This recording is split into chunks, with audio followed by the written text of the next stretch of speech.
had always enjoyed night drives. There was something peaceful about being out on the open road under the soft glow of the moon, away from the demands of life. That night, I had taken the highway after visiting my brother in a small town 3 hours away. We had spent the evening reminiscing about our childhood, laughing over shared memories, and catching up. It was late when I decided to head home, the kind of late where the roads were barren and the world felt asleep. My car, an aging sedan that had seen better days but still ran faithfully, hummed beneath me as I drove. The stretch of highway seemed endless, bordered by a thick forest on both sides. The occasional road sign whizzed by, offering names of exits that I didn't recognize or didn't need. I wasn't in a rush, so I kept the speedometer steady, letting my thoughts wander. My brother had offered for me to stay the night, but I declined, wanting the comfort of my own bed. I told myself that was the only reason, though deep down I knew I'd been itching to leave. Family time was nice, but it stirred things I didn't want to dwell on for too long. My mistakes, my regrets, the unspoken tensions that never seemed to fade. Shaking those thoughts away, I focused on the road ahead. The highway was eerily quiet, the kind of quiet that felt unnatural even for the late hour. There were no other cars, no distant headlights, no taillights fading into the horizon. Just me and the long, dark stretch of asphalt. After about an hour, I noticed something odd. The exit signs I passed started looking familiar, too familiar. I dismissed it at first, but as I kept driving, it became harder to ignore. The same graffiti-covered sign reading Exit 23 Newtonville showed up again. I frowned. I hadn't taken any turns, hadn't doubled back, and yet it felt like I was going in circles. To confirm, I turned on my GPS. It recalibrated, showing I was heading straight for my destination. Still, I couldn't shake the feeling that something wasn't right. Pushing the thought aside, I decided to take the next exit. Maybe I just needed to reset my bearings. But when I did, the off-ramp merged seamlessly back into the highway. Frustration prickled at me, but I kept driving. Another sign loomed ahead, Exit 23 Newtonville. My chest tightened. It was the same sign, the same graffiti, the same everything. I glanced at my fuel gauge. Half a tank left. Enough to keep going for a while, but not forever. Deciding I needed a break, I pulled over onto the shoulder. The forest on either side was dense and unwelcoming, the shadows between the trees unnaturally dark. I turned off the engine, letting the silence of the night press in. I checked my phone. No service. Of course. I leaned back in my seat, trying to figure out my next move. That's when I noticed the first car. It passed by slowly, its headlights cutting through the dark. As it moved past me, I caught a glimpse of the driver. My stomach turned. The man's face was pale, his head twisted at an unnatural angle, and his eyes were open but lifeless. A chill ran down my spine. Before I could process what I'd seen, another car passed, and another, each moving at the same unhurried pace. The drivers all looked the same, pale, broken, with grotesque injuries. One woman had glass embedded in her face, her hands gripping the wheel like a vice. Another driver was missing part of his jaw, his head lolling as though barely attached. I started the car and pulled back onto the road, my hands trembling. The headlights of my car felt insufficient, barely pushing back the oppressive darkness. I tried to convince myself it was a trick of the light, but the road ahead offered no solace. Abandoned cars began appearing on the shoulder, their hazard lights blinking. Some were crumpled as though involved in accidents, while others looked pristine but lifeless. I slowed down to a crawl, the eerie sight stretching out before me. A sense of dread settled deep in my chest. Then I saw the graffiti. It wasn't just on the signs anymore. It had spread to the road itself, large, scrawled letters that were impossible to miss. My name. I slammed on the brakes, my heart pounding. My name was painted across the asphalt, glowing faintly under the moonlight. The road felt alive, like it was watching me, trapping me. I decided to check my glove compartment, searching for anything that might help me make sense of this. Inside, I found a map. It was old, the edges frayed, and the ink faded, but it showed a clear path off the highway. I memorized the directions, determined to follow them no matter what. The road seemed to change as I drove. Landmarks I hadn't noticed before began to appear. An old diner with shattered windows, a rusted gas station, a toppled billboard. I pressed the accelerator, determined to follow the directions on the map despite the unease clawing at the edges of my mind. The landmarks I passed were unlike anything I had seen before, out of place and wrong somehow. The shattered windows of the diner reflected no light, as if the glass absorbed it entirely. The rusted gas station pumps stood like sentinels, their hoses dangling limply, and the toppled billboard lay half-submerged in the ditch, its surface obscured by peeling paint and what looked disturbingly like red handprints. I avoided looking too closely, focusing instead on the road ahead. The map had marked a turn just a few miles up, and I prayed it would lead me to safety, or at least some semblance of reality.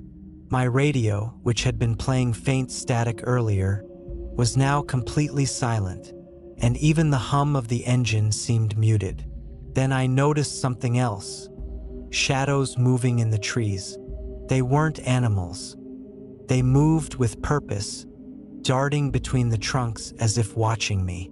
My grip on the wheel tightened, and I sped up, the road blurring as I raced forward. But no matter how fast I went, the shadows kept pace, their presence scaring me. The map indicated a left turn just ahead, and I slowed down, my tires crunching over loose gravel as I approached a narrow, unmarked road. The turnoff wasn't what I expected.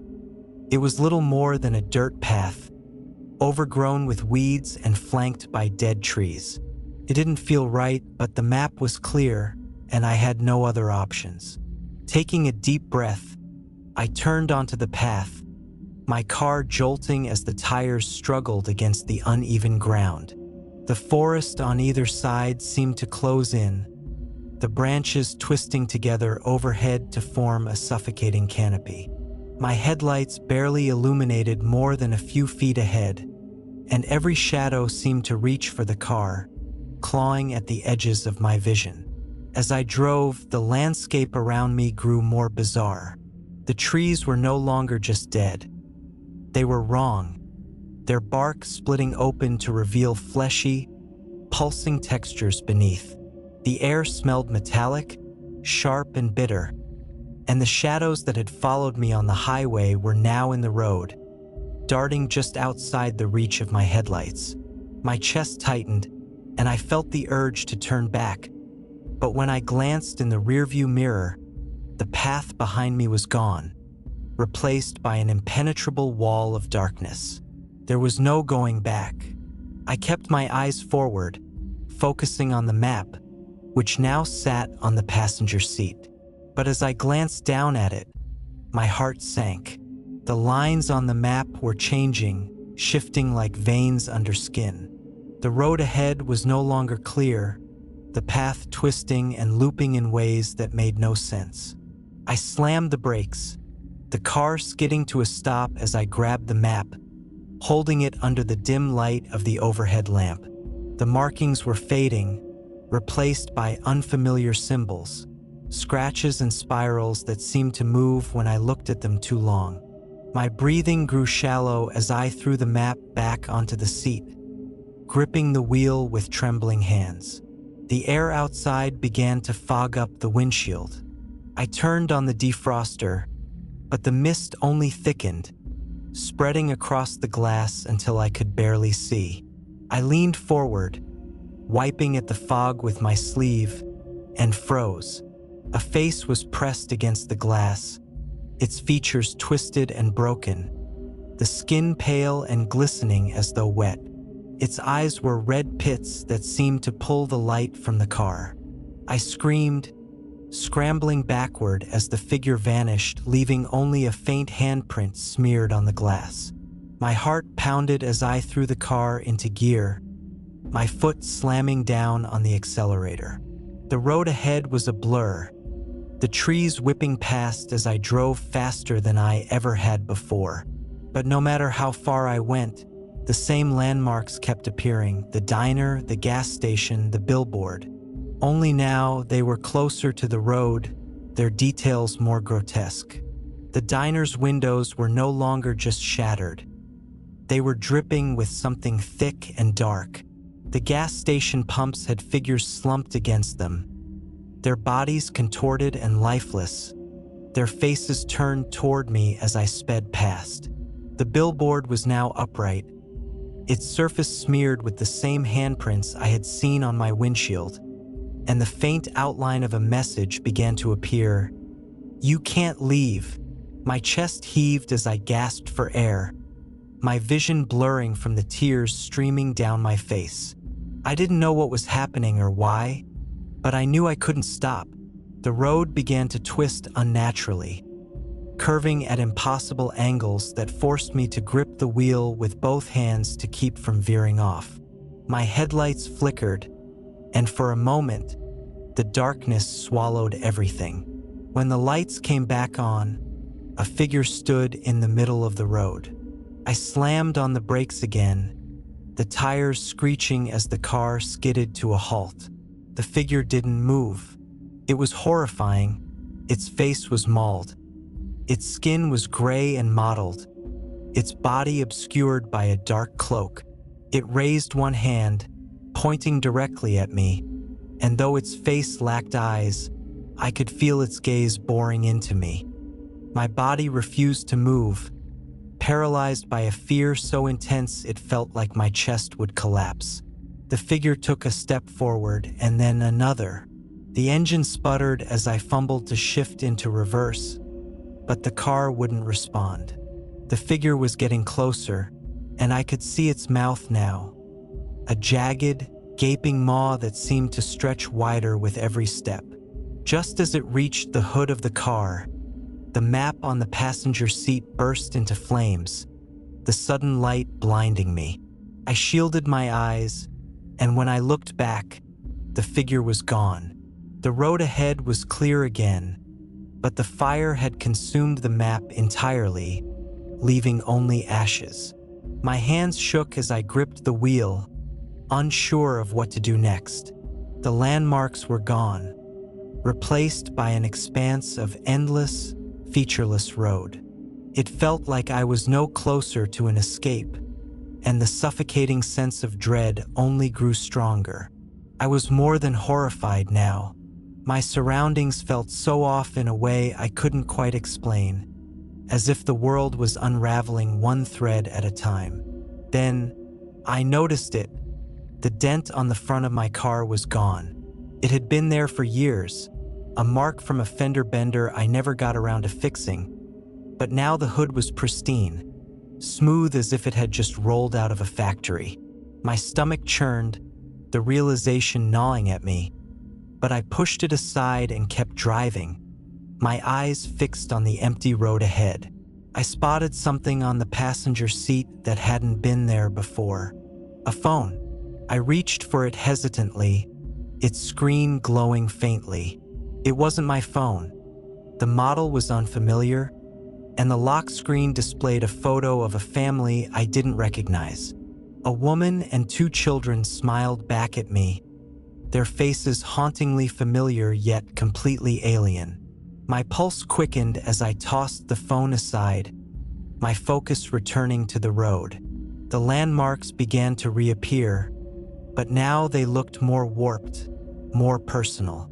The diner's shattered windows reflected glimpses of my car as I passed. But in those reflections, I wasn't the one driving. The gas station pumps bore smeared messages now, "Why?" and "Stop." And the billboard, towering ominously over the highway, bore my name in jagged, blood-red letters.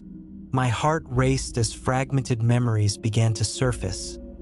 Bright headlights, the screech of tires, the sickening crunch of metal. I shook my head violently, gripping the wheel tighter as if I could drive away from the thoughts clawing their way into my mind. But the road wouldn't let me go. The longer I drove, the clearer the memories became. The frantic honking of horns, a sharp turn too late, the sound of my voice screaming over the chaos. I looked down at my hands gripping the wheel and noticed something else. Blood, dried and flaking, under my fingernails. The truth hit me like a freight train as I glanced at the rearview mirror. For a split second, I saw the faces of the other drivers I had passed earlier. Faces pale and battered, marked with the injuries I now recognized as the aftermath of a crash. These weren't strangers. They were the people involved in my crash. Their hollow eyes stared back at me, their expressions a mixture of accusation and sorrow. And in that moment, I understood. I hadn't been driving in circles. I had been stuck here, trapped in this loop of endless road, because I couldn't face what had happened. The map, the warped landmarks, the haunting figures, they were all creations of my mind, a desperate attempt to distract me from the truth. The realization was painful as I replayed the accident in my head. I was the one who lost control. I was the one who caused the crash. The guilt, buried deep, now surfaced with crushing force, and I could feel the weight of it suffocating me.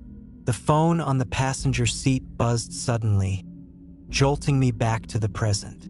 The screen lit up with a single message: "It's time." I didn't know who sent it or how it appeared, but I understood its meaning. My hands trembled as I gripped the wheel, tears streaming down my face. I couldn't keep running. The road wasn't real, none of this was real. It was all my mind's way of coping, of refusing to let go. I slowed the car to a stop, the engine sputtering as if it too knew this was the end. I stepped out onto the cold, empty highway. The faces of the others were there now, surrounding me in the darkness. They didn't speak, but their presence said everything. I whispered a broken apology, my voice barely audible over the sound of the wind. And then, for the first time since this nightmare began, I let go. The cold air around me thickened, and the faces began to dissolve into the darkness, taking the road, the sky, and the car with them.